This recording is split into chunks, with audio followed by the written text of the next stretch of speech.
ہمارے ہاں معاشرے میں نماز کے بارے میں بڑی کوتاہی، بڑی غفلت اور سستی برتی جاتی ہے، اور دیدہ دانستہ طور پر ہم نماز کو قضا کر دیتے ہیں، نماز کو چھوڑ دیتے ہیں۔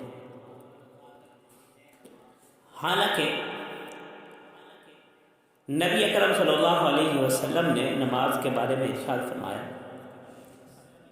حضرت ابو ہریرہ رضی اللہ تعالیٰ عنہ وہ فرماتے ہیں کہ نبی اکرم صلی اللہ علیہ وسلم نے ارشاد فرمایا کہ بتاؤ، اگر تم میں سے کسی کے دروازے پر نہر جاری ہو، یعنی آپ کے گھر کے سامنے نہر ہو اور آپ روزانہ اس نہر میں 5 مرتبہ نہاتے ہو، یعنی اگر کسی کے دروازے پر نہر ہو اور وہ روزانہ 5 مرتبہ اس نہر میں نہاتا ہو، تو کیا اس کے جسم پر کچھ میل کچیل باقی رہے گا؟ تو صحابہ نے عرض کیا، یا رسول اللہ صلی اللہ علیہ وسلم، کچھ بھی باقی نہیں رہے گا۔ تو آپ صلی اللہ علیہ وسلم نے ارشاد فرمایا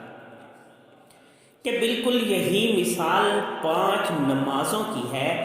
کہ جو آدمی 5 وقت کی نماز کی پابندی کرتا ہے، وقت پر ادا کرتا ہے، نمازوں میں غفلت نہیں کرتا، سستی نہیں کرتا، ہر نماز کو باقاعدہ اس وقت پر ادا کرتا ہے، تو اللہ تعالیٰ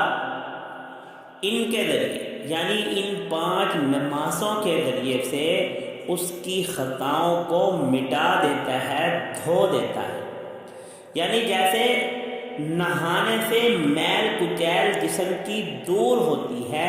اسی طرح نماز ادا کرنے سے جو خطا ہیں، جو گناہ ہیں، جو ہمارے برائیاں ہیں، وہ مٹ جاتی ہیں، وہ دھل جاتی ہیں۔ اب کون شخص ہے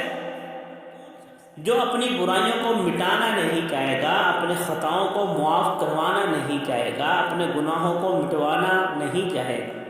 ہر آدمی کی یہ خواہش ہوگی کہ وہ اپنے گناہوں کو مٹوا دے، اپنے برائیوں کو ختم کروا دے، اس کی برائیاں ختم ہو جائیں، اس کے گناہ دھل جائیں۔ اگر یہ خواہش رکھتے ہیں، اور یقیناً ہر آدمی یہ خواہش رکھتا ہے، تو نبی علیہ السلام کے اس ارشاد کے مطابق آپ نماز کی پابندی کریں، انشاءاللہ تعالی آپ کے سارے گناہ ان نمازوں کی برکت سے دھل جائیں گے، مٹ جائیں گے، آپ کی خطائیں معاف ہو جائیں گی۔